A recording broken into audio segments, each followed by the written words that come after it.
भगवान ने बहुत से हेतु बतलाकर यह बात सिद्ध की कि जब तक मनुष्य को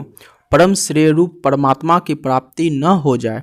तब तक उसके लिए स्वधर्म का पालन करना अर्थात अपने वर्णाश्रम के अनुसार विहित कर्मों का अनुष्ठान निस्वार्थ भाव से करना आवश्यक कर्तव्य है और परमात्मा को प्राप्त हुए पुरुष के लिए किसी प्रकार का कर्तव्य न रहने पर भी उसके मन इंद्रियों द्वारा लोक संग्रह के लिए प्रारब्धानुसार कर्म होते हैं।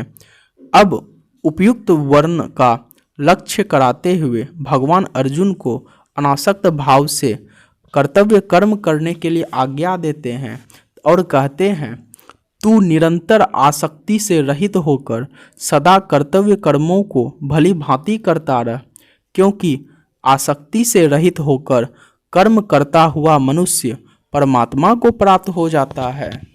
आगे भगवान श्री कृष्ण अर्जुन से आसक्ति से रहित कर्म के बारे में कहते हैं कि तुम सदा सर्वदा जितने भी कर्म करो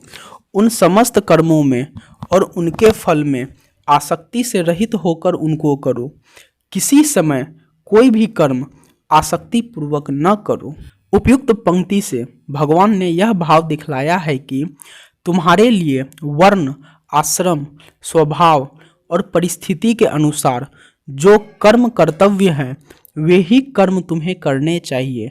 पर धर्म के कर्म, निषिद्ध कर्म और व्यर्थ या काम्य कर्म नहीं करने चाहिए।